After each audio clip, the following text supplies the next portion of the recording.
আপনি একটু চিন্তা করতে পারেন না যে আমার চাইতে বয়সে ছোট, শক্তিতে ছোট, সব দিক থেকে ছোট, তারা জনপ্রিয় হয়ে যাচ্ছে আজ মানুষের কাছে।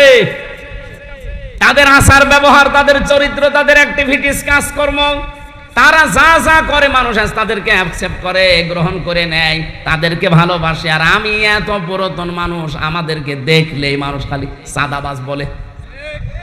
আমি একটু পাল্টাই, একটু ভালো হয় না, তোরেই মেরে ফেলবো। কেন তোরে মানুষ ভালোবাসে বলেন তো? বাংলাদেশে এখন এরকম কাবিল নেই। আপনি কি এই আন্দাজে বলেন নাকি ঠিক আছে? এর পক্ষে একটা হাদিস পড়ছিলাম, নাকি বলবো না? বলবো। মুসলিম শরীফের হাদিস, আন আবি যাররিন রাদিয়াল্লাহু তাআলা আনহু قال قال النبي صلى الله عليه وسلم من ادعى ما ليس له فليس منا ওয়ালিয়াতাবাওয়া মাকআদাহু মিনান নার। মুসলিম শরীফের হাদিস। নবীজি বলেন, যে জিনিস তোমার না, ওইটা যদি নিজের দায়িত্বে তুমি নিয়ে নাও, যতদিন ওইটা তোমার নিজের আয়ত্তে থাকবে, ততদিন তুমি আমি নবীর উম্মত আর নেই। বলেন তো, আগস্টের 5 তারিখের পর থেকে বাংলাদেশে বহু মানুষ এমন অন্যের জিনিস নিজের দখলে নিয়ে, বাবা শাহজালাল সব হালাল। আরে ভাই, কুমিল্লায় নাই, নেই, অন্য জেলায় তো আছে। যাদেরটা নিয়েছেন ফেরত দেওয়া লাগবে, নাই তো আপনি নবীর উম্মত আর নেই। ফালাইসা মিন্না, ফা শব্দটা 19টা অর্থে আসে। উপরে বর্ণিত যেটা বললেন, মানে দামা লাইসা লাহু, ওটা যদি আপনার ভেতরে থাকে, ফালাইসা মিন্না, আপনি নবীর উম্মত আর নেই। যে জিনিস আপনার না, আপনি যদি ওটা নিজের দায়িত্বে নিয়ে নেন, বলেন এরকম চরিত্র কার আছে? যার আছে তাকে বলছি এইটা ফেরত দেন। অনেক মানুষ এই কথা শোনার পরে বলে যে ইসলামী ব্যাংকও তো দখল করে নিয়েছে। কে বলেছে আপনাকে? ইসলামী ব্যাংক দখল হয়নি, যারটা সে ফেরত পেয়েছে। ইসলামী ব্যাংক আপনার বাবার, তাদের মাথার ঘাম পায়ে ফেলে বানানো ব্যাংক, তাদের জিনিস তারা হাতছাড়া করে ফেলেছিল, দখল হয়ে গিয়েছিল, ওটা আবার তারা ফেরত পেয়েছে। আপনি উল্টা পাল্টা ফতোয়া দেন যে না, ওইটা হাইজ্যাক হয়ে গেছে, চিন্তা হয়ে গেছে। চিন্তা হলো কি করে? আমার জিনিস আমি ফেরত পেলাম, চিন্তা হয় কি করে? আপনি কি রাগ করলে? আর 2 নাম্বারটা একটু কঠিন বেশি, এটা আমার বলার দরকার নেই। ওয়ালিয়াতাবাওয়া মাকআদাহু মিনান নার, অন্যের জিনিস যারা নিজের দখলে রাখে, ও যেন জাহান্নামে নিজের স্থান তৈরি করে নেয়। আমি হাদিস পড়ার পরে বাংলাদেশে বহু মানুষকে হাদিসের সাথে এখন মনে হচ্ছে মিলে যাচ্ছে। খাপের খাপ মমতাজের বাপ। যদি এরকম কেউ থেকে থাকেন, আপনি কিসের নবীর উম্মত? আপনার জন্য আমি না সাদিক ভাই না কাবার ইমামকে নিয়ে এসে যদি বলেন বিসমিল্লাহি ওয়া আলা মিল্লাতি রাসূলিল্লাহ, তাহা মিথ্যা কথা হবে। কারণ আপনি আল্লাহর নামেও নেই, রসুলের দলেও নেই। আমি মিথ্যা কথা বলে আপনাকে কবরে রাখলে হবে? বলেন বলেন। আশা করছে আপনি হাদিসটা মেনে চলবেন। কারা চলবেন হাত তোলেন তো? হাত তোলার দরকার নেই, আমি জানি এত মানুষ এরকম 2 নাম্বার লোকের জিনিস দখল করে রেখেছেন। কাবিল যদি ওই সময় বলতো ঠিক আছে, তোরটা কবুল হয়েছে, আমারটা হয়নি, কেন হয়নি আমি আবিষ্কার করব, আমিও তোর মতো হব, আমিও তোর মতো মানুষের পাশে দাঁড়াবো, আমিও তোর মতো চরিত্র বানাবো, কোনো মানুষের সাথে খারাপ ব্যবহার আমিও করব না, আমার দ্বারা কেউ যেন কষ্ট না পায়। না, তোরটা কেন হইলো, আমি তোরেই মেরে ফেলবো। এই চরিত্র হচ্ছে কাবিলের। কার? আরো জোরে বলেন। আর হাবিলের চরিত্র কি? না না, হাবিল বলেছিল ক্বালা ইন্নামা ইয়াতাকাব্বালুল্লাহু মিনাল মুত্তাকিন। এখানে যারা আরবি গ্রামার জানে তাদের বলেন, ইন্নার পরে যদি মা আসে তাহলে বাংলা অর্থ দাঁড়ায় একমাত্র, কেবলমাত্র, শুধুমাত্র। হাবিল গ্যারান্টি দিয়েছিল, ভাই আপনারটা হয়নি, এটা আমার দোষ না। ইন্নামা, অবশ্যই। ইয়াতাকাব্বালু, কব্বালা দিতে পারতেন, ইয়াতাকাব্বালু দিলেন কেন? এটা মজারে, বর্তমান, ভবিষ্যৎ, প্রেজেন্ট, ফিউচার। হাবিল ওই দিন তামাম দুনিয়ার মানুষকে জানাতে চেয়েছেন, পৃথিবীর মানুষেরা আল্লাহ শুধুমাত্র মুত্তাকিদের জিনিসপত্র কবুল করে থাকে, তাছাড়া অন্য কারো জিনিস আল্লাহর দরবারে কবুল হয়। বলেন বলেন। আমরা এখন হাবিলের একেবারে ওই চরিত্রে আছি বাংলাদেশে। আজ কত মানুষ আন্দাজে আমাদের উপরে দোষ চাপিয়ে দেয়। এই 54 বছরে যে মানুষগুলো মিথ্যা দোষ আমাদের উপরে চাপিয়েছে, জাতি কিন্তু আজকে সব স্পষ্ট হয়ে গেছে। আজকে বিচারের এই রায়ের মাধ্যমে প্রমাণ হয়েছে এতদিন যা বিচার ছিল সবগুলো বানোয়াট, মিথ্যা আর নিজের মন মতো তৈরি করা। এটা অন্তত আপনারা না বুঝলে আমি নিজে তো বুঝি, কারণ আমি নিজে ভিকটিম। 3 বছর আমি জেল খাটলাম কোন কারণে আমি আজ পর্যন্ত নিজেও জানি না। অথচ আমারে মামলা দিয়েছিল আমি নাকি সংসদ ভাঙার জন্য তরবারি নিয়ে গেছি। একজনকে আমি পাঠিয়েছিলাম যে সংসদে যাও, তরবারি নিয়ে ভেঙে ফেলো। অথচ এই সংসদ সদস্য প্রার্থী আমারে ঘোষণা দিয়েছে কুষ্টিয়া থেকে। আমি যদি সংসদই ভেঙে ফেলবো তা আমার প্রার্থী হওয়া দরকার। এরপরে মামলার 2 নম্বরে আমার দিয়েছে যে আমি নাকি আনসারুল্লাহ বাংলা টিমের প্রধান। ও সাতাশে কি আমি আজ পর্যন্ত জানি না। ভেতরে যাওয়ার পরে একজনকে পেয়েছিলাম, ওনার নাম হচ্ছে আব্দুল মতিন, আর 17 বছর জেলে আছে। ওনারে বললাম ভাই আপনার কি মামলা? বলছে আমি আল্লাহর দলের প্রধান, সারা বাংলাদেশে আল্লাহর দলের সভাপতি আমি। আপনি আল্লাহর দলের সভাপতি, সেক্রেটারি কে? বলছে আমার ছেলে। সভাপতি উনি, সেক্রেটারি ওনার ছেলে, সারা বাংলাদেশে আর কেউ নেই। আজকে আমি এটিএম আজহার সাহেবের এই রায় ঘোষণার পরে দল মত নেই, সারা দেশের মানুষ সব খুশি, আলহামদুলিল্লাহ। এমনকি অনেকে বলছে এই 13 বছরে ওনাকে বিনা কারণে যে কষ্ট দেওয়া হয়েছে এর ক্ষতিপূরণ দেওয়া দরকার রাষ্ট্রের। অথচ দেখলাম কয়েকটা উল্লুক আর ভাল্লুক যাদের জন্মের ঠিক নেই, এইরকম কিছু মানুষ পেছনে আমার মনে হয় মানুষ নেই। ওই কয়েকটা ছাগলের 3 নাম্বার বাচ্চার মতো লাফাচ্ছে। এরা বলছে যে না, এ রায় ঠিক হয়নি। রায় কি তোমার কাছে এখন হাসিনার মতো জিজ্ঞাসা করে দেওয়া লাগবে? আমার যে বিচারপতি ছিল উনি আমার নিজে খাস কামরায় নিয়ে বলেছে, হুজুর আমার হাত এই 3 বছর বাঁধা ছিল, আমি কিচ্ছু করতে পারি নাই। এই মামলাটা 30 বার তুলেছিলাম, সিএমএম কোর্ট, জজ কোর্ট, হাইকোর্ট মিলে, একবারও জামিন দেয়নি। দিলেই বলে না হবে না। এই লাল দাগ মারা আমার আর মামুনুল হকের। কিন্তু এই মামলাটা আগস্টের 5 তারিখের পরে শুধু তুলতে দেরি, শুধু মামলা জামিন না, একেবারে এরকম বেকসুর খালাস দিয়ে দিয়েছে। আমি বললাম যে 3 বছর জামিন হয় না যে মামলার, আরে আপনি খালাস দিয়ে দিলেন। বলছে কি দেখে রায় দেবো, এর ভেতর তো কোনো মাল নেই। আমি বলতেও গেলাম যে 3 বছর কি কোনো মাল ছিল? 3 বছরে তো কোনো মাল ছিল না, আপনি তো তখনই রায় দিতে পারতেন, তাহলে আমার 3 বছর জেল খাটা লাগে না? হুজুর কিছু করার নেই, আমার হাত বাঁধা ছিল, এখন হাত খোলা আছে, এখন আমি ন্যায় বিচার করতে পেরেছি। এতদিন এই 13 বছরে ওরা হাত বাঁধা ছিল, ওরা এই জন্য ন্যায় বিচার করতে পারেনি। এখন হাত খোলা আছে, এখন যে যার জায়গা থেকে হালকা ন্যায় বিচার করতে পারছে। এ কথা বলেন না কেন? আমরা চাই 1628 জন মানুষ দেশের দায়িত্বে আছে, এই 1628 জন আগামীতে যেন সব আবু সাঈদের মতো এভাবে হাত খোলা থাকে। এটা কারা কারা চান দেখি? লিল্লাহে তাকবীর। এটা রেকর্ড হচ্ছে এবং সারা দুনিয়া যাবে। মানুষ আমরা 5 জন হই, অসুবিধা নেই। আমরা সত্যের পক্ষে আছি না? দেশটা দেখবেন মিনি জান্নাত হয়ে যাবে। শুধু এই 1628 জন মানুষকে একটু হাতটা ছেড়ে দেন।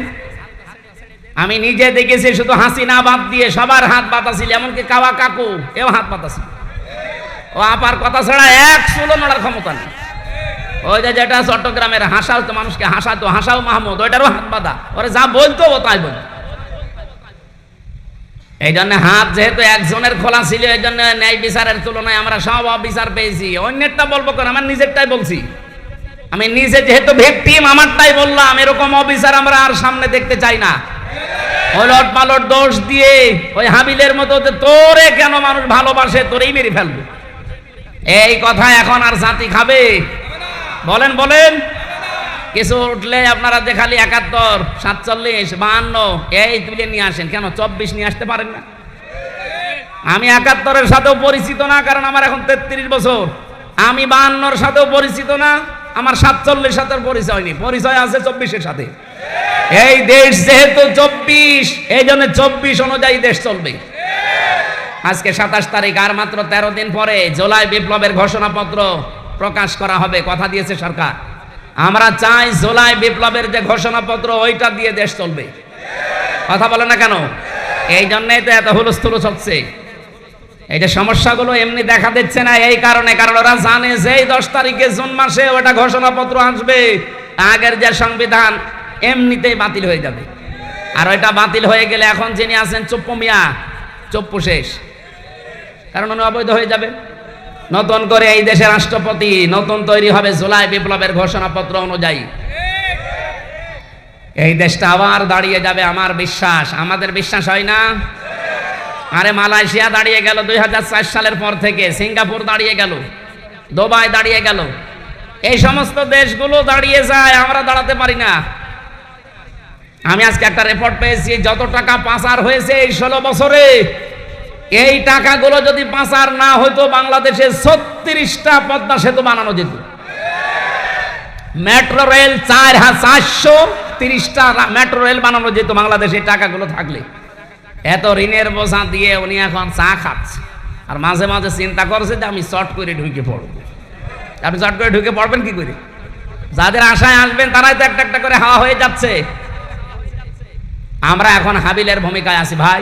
যে যা দোষ দিচ্ছেন, যা করছেন করেন, আমরা বলবো লাইম বাসাত্তা ইলাইয়া এদাকা লিতাকতুলানি মানা বিবাসতিয়া দিয়া ইলাইকা লিআকতুলাক ইন্নী আখাফুল্লাহ রাব্বাল আলামিন। হে ভাই, আপনি আমাকে মেরে ফেলার জন্য হাত যেভাবে অপপ্রসারিত করেন না কেন, আমারও হাত আছে, আমার অমুক আছে, আমারও শক্তি আছে, আমিও কিন্তু দেখাতে পারি, কিন্তু না, আপনি যতই আমাকে অন্যায়ভাবে মেরে ফেলার জন্য উল্টাপাল্টা দোষ আমার উপরে চাপিয়ে দেন না কেন, আমি এর ভেতরে নেই। আমি আল্লাহকে ভয় করি। কাকে? আরো জোরে বলেন। আল্লাহকে ভয় করে। এই জন্য 9 মাসে কোনো অকারেন্স আমাদের দ্বারা হয়নি, কিন্তু যাদের দ্বারা অকারেন্স গুলো হওয়ার কথা না, তারা এই 9 মাসে বহু কিছু দেখিয়ে ফেলেছেন। আরে ভাই, মানুষ এখন আর আগস্টের 5 তারিখের আগে নেই, এটা 5 তারিখ পার হয়ে মে মাসের 27 তারিখ চলছে। এই জন্য হাবিল যেটা বলেছিল, খুব সহ্য এবং ধৈর্য নিয়ে চলা লাগবে সামনে। খুব কঠিন সময় আসতেছে বাংলাদেশের জন্য।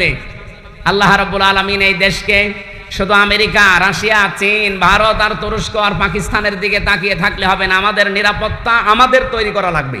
নবীজির বাড়ি খাবার ছিল না, তার বাড়ি হচ্ছে খেজুর পাতার পাটি দিয়ে ঘেরা, অথচ বাড়ির সামনে সব সময় 9টা করে ঘোড়া বাঁধা থাকতো। আমি কি বানিয়ে বলছি? 9টা ঘোড়া বাঁধা থাকতো তার বাড়ির সামনে। ঘোড়া মানে কি? যুদ্ধের সরঞ্জাম। আমার মনে হয় বাংলাদেশ এখন এই শক্তিতে বলিয়ান হওয়া লাগবে। দরকার হয় 2 বেলা খাবো, 1 বেলা খাবো না, কিন্তু শক্তি লাগবে এমন, ইকাতিলুনা ফি সাবিলিল্লাহ ফায়াকতুলুনা ওয়া ইউকতালুন। তারা আল্লাহর রাস্তায় সংগ্রাম করবে, লড়াই করবে, মারবে এবং মরবে। নাকি মরবে এবং মারবে না, আগে মারবে তারপরে মরবে। তারপরে মারতে না পারলে মরবেন কি করে? এই জন্য আগে মারার তারপরে মরা। এই মারার জন্য যে সমস্ত জিনিস দরকার, এই জিনিসগুলো এখন তৈরি করার সময় আসতেছে। ওরা আমাদেরকে মিডিয়া দিয়ে মারে, আমাদের মিডিয়া হাতে নেওয়া লাগবে। ওরা আমাদেরকে ডাক্তার দিয়ে মারে, আমাদের ছেলে মেয়েদের সামনে ডাক্তার বানানো লাগবে। এক কথা বলেন না কেন? ওরা সচিব দিয়ে মেরে ফেলেছে, এখন ছেলে মেয়ে সামনে যা আসবে সচিব বানানো লাগবে। ওরা ডিসি, এসপি, টিওনো, এসি এগুলো দিয়ে মারে, আমাদের ছেলে মেয়েদেরকে এখন ওই জায়গায় তুলে দেওয়া লাগবে। এতদিন নাই কোটা কোটা ছিল, মেধা ছিল না, এখন মেধা এসে গেছে। আমার বিশ্বাস বাংলাদেশে যারা আসল মেধাবী দেশপ্রেমিক, এই 1628টা জায়গায় শুধু বসলেই এ দেশটা আবার মিনি জান্নাত হয়ে যাবে ইনশাআল্লাহ।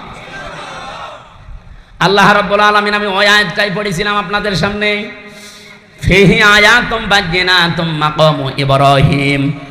এর ভেতরে বহু নিদর্শন আছে। কে কে নিদর্শন আছে তার ভেতরে অন্যতম আল্লাহ বলেন মাকাম ইব্রাহিম, যেটা লিফটের কাজ করতো। মানে হয়তো টাচ দিচ্ছিলেন কাবা শরীফ নিয়ে। কাবা বানিয়েছে আমাদের জাতির পিতা ইব্রাহিম এবং তার সন্তান। তারা যে পাথরের উপরে উঠতেন, লিফটের মতো উপরে চলে যেতেন, কাজ হয়ে গেলে আবার নেমে পড়তেন। পার্থক্য, আমাদের লিফটে শুধু বোতাম টিপ দেওয়া লাগে 1 2 3 4, আর ওনার লিফটে শুধু মুখে বলা লাগতো আমি অমুক জায়গায় যাব, উঠে পড়ত। বলেন সুবহানাল্লাহ। আল্লাহ বলেন এটা আমার একটা নিদর্শন।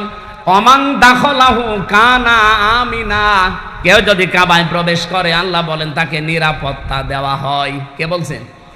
আরো জোরে বলেন। বলেন তো বাংলাদেশ কি কাবা শরীফ? বলেন বলেন। যারা এখানে কাবায় গেছে আমি তাদেরকে বলছি, কাবার বাইরে মারামারি, কাটাকাটি, চিন্তায় রাহাজানি আছে, আমি নিজেও পড়েছিলাম। কিন্তু কাবার এরিয়ার ভেতরে প্রবেশ করলে কোনো মারামারি, কাটাকাটি, চিন্তায় আছে ভাই? কেন নেই? কারণ এই জায়গাটা নিরাপত্তা দিচ্ছে কে? কেন? কারণ এই জায়গার ভেতরে কোনো শিরিক পাবেন না। কোরআনে কারীম গ্যারান্টি দিয়েছে। এটা সূরা আনাম 7 নাম্বার পারা 17 নাম্বার পৃষ্ঠার 1 নাম্বার লাইনের 82 নাম্বার আয়াতের প্রথম অংশে পাবেন। আল্লাযীনা আমানু ওয়া লাম ইয়ালবিসু ঈমানাহুম বিযুলমিন উলাইকা লাহুমুল আমন। রব্বুল আলামিন বলেন, যারা ঈমান আনে আর ঈমানের সাথে যারা জুলুম মিশ্রণ করে না, এখানে জুলুম মানে শিরিক, তাদের ঈমানের সাথে যারা শিরিক আর জুলুম মিশ্রণ করে না, উলাইকা লাহুমুল আমন, আল্লাহ যেন এইভাবে দেখাচ্ছে যে এরাই নিরাপত্তার হকদার। সুতরাং কাবা শরীফে যেহেতু শিরিক নেই, আল্লাহ পুরাটা নিরাপত্তার চাদর দিয়ে ঢেকে রেখেছেন। বাংলাদেশের ৫৬,০০০ বর্গ মাইল আমরা যদি শিরিক মুক্ত করতে পারি, জুলুম মুক্ত করতে পারি, এই এরিয়াটা আমার আল্লাহ নিরাপত্তা দিয়ে ঢেকে রাখবেন। আমার কথা আসলে এইটাই, অমাং দাখলাহু কানা আমিনা, এখানে প্রবেশ করলেই নিরাপত্তা পেয়ে যায়। বাংলাদেশ তো আর কাবা শরীফ না, এখানে নিরাপত্তা দেওয়ার জন্য শুধু রাশিয়া, আমেরিকা, ভারত এদের সাপোর্ট পেলে হবে? বলেন বলেন, উলাইকা লাহুমুল আমন, এরাই নিরাপত্তার হকদার। সুতরাং আল্লাহর পক্ষ থেকে নিরাপত্তা যদি এই দেশ পেতে চায়, বদ্বীপ বলছিল না যে চারিদিকে সব ওরা, একদিকে সাগর, যাবেন কোথায়? নিরাপত্তা পাওয়া লাগবে কার কাছ থেকে? সুতরাং এই দেশে নিরাপত্তা দেওয়ার জন্য শিরিক আর জুলুম মুক্ত দেশ গঠন করার কোনো বিকল্প নেই। আর এটার জন্য কোরআনের শাসন লাগবে। এটা যদি কারো কাছে রাজনীতি মনে হয়, হ্যাঁ এইটাই আমাদের রাজনীতি। এটা যদি মনে হয় যে এটা দুনিয়ার কাজ, হ্যাঁ এইটাই দুনিয়ার কাজ। কেউ যদি বলে এটা ধর্ম ব্যবসা, হ্যাঁ এটাই আমার ধর্ম ব্যবসা। আমি চাই এই দেশকে আল্লাহর নিরাপত্তার চাদরে বেষ্টন করতে। চান না আপনারা? বলুন। এই জন্য শিরিক মুক্ত করা লাগবে। শিরিকে বাংলাদেশে নেই, বলেন বলেন। আমি শিরিক বিল জাত, শিরিক বিল সিফাত, শিরিক বিল ইখতিয়ারা, শিরিক বিল হুকুক 120 প্রকার পড়েছি তাফসিরে, আর বাংলাদেশে প্রত্যেকটা চলছে। তো এখানে সে নিরাপত্তা আল্লাহ দেবে কি করে? এক নম্বরে শিরিকের এক বাক্যে জবাব দেয়, আল্লাহ যেটা পারে ওইটা অন্য কেউ পারে, এই বিশ্বাস করার নাম শিরিক। এই কথা বলেন না কেন? এটা এই দেশে নেই। সন্তান দিতে পারে কে? অন্য কেউ পারে। অনেক নামাজি মানুষ পর্যন্ত এই শিরিক করছে আমার কাছে এসে। সেদিন বগুড়ায় একজন এসে বলছে, হুজুর আপেল পড়ে দেন। কেন? এমন আপেল পড়বেন যেন ছেলে হয়। ছেলে হবে মানে সে আপেল ফেলে দিস, যে আপেল কই? আপেল নেই। কেন? আরে ভাই, আপেল পড়ে যদি ছেলে হয় তা আমার 3টা মেয়ে হইতো না। আমি আপেল শুধু ম্যাডামে খাওয়াতাম। কি বিশ্বাস! একজন নামাজি মানুষ যদি এই বিশ্বাস করে, তাহলে সাধারণ মানুষের কোন জায়গা আছে বলো? ওরা করে দুর্গা পূজা, আর আমরা মুসলমানেরা করছি দর্গা পূজা, পীর পূজা। জিনিস একই, খালি সিস্টেমটা একটু আলাদা। এই জন্য শিরিক মুক্ত হওয়া লাগবে জাতিকে। আর এগুলোর জন্য অনেকে টেন্ডার নিয়েছে। কত মানুষ যে কত কায়দায় জাতির ভেতরে শিরিক প্রবেশ করাচ্ছে। আপনি শুধু এই পাশের জেলা ব্রাহ্মণবাড়িয়ার দিকে তাকান, ওরা আল্লাহর নামের পাশাপাশি কত নামের জিকির বানিয়েছে দেখেন। ইয়া আলী বাবা, শাহ আলী বাবা, কেল্লা বাবা, ফতে বাবা, আগলা বাবা, পাগলা বাবা, ন্যাংটা বাবা, আমি নিজে শুনি ওই জিকির করছি। অথচ আল্লাহ বাদে অন্যের নামে জিকির করা জায়েজ আছে? এমনকি রাসূলুল্লাহর নামেও জিকির নেই। রাসূলুল্লাহর নামে কি আছে? দরুদ শরীফ। আপনারা ভুল করছেন যারা দুনিয়ার এই স্বার্থে পড়ে অথবা বিভিন্ন জায়গা থেকে দাদাদের কাছ থেকে ইশারা পেয়ে অনেকেই পাগল হয়ে গেছেন। না, আপনি নিজেও জাহান্নামে যাচ্ছেন, জাতিকে নিয়ে যাওয়ার জন্য চেষ্টা চালাচ্ছেন। আমরা সতর্ক করলাম, আশা করি আমরা সতর্ক হবেন না ইনশাআল্লাহ। এরপরে কি? আল্লাহ যেটা পারে ওইটা অন্য কেউ। এই পৃথিবী বানিয়েছে কে? এখানে আইন দিতে পারে কে? এটাকে আমি বানালাম? আলাহুল খালকু ওয়াল আমরু, বানিয়েছি আমি, সিদ্ধান্ত চলবে কার? সুতরাং আল্লাহর এই জমিনে আল্লাহর আইন বাদ দিয়ে যারা অন্যের আইন কায়েম করার জন্য দল করেন, আপনি মুশরিক। বলেন, নাম ধরা লাগবে? এত বাংলা বলেও আপনি বোঝেন না। বলেন না, নাম ধরা লাগবে না। নাম ধরলে না, নাম না ধরলে তো আপনি বোঝেনও না। আল্লাহর আইন বাদ দিয়ে অন্যের আইন যারা এই জমিনে কায়েম করার জন্য চেষ্টা চালাচ্ছেন, আপনি শিরিক করছেন। আর শিরিক করলে আপনি মুশরিক। আর মুশরিকের জন্য জান্নাত হারাম, জাহান্নাম ওয়াজিব। নেন, এবার কোন জায়গায় যাবেন? যান।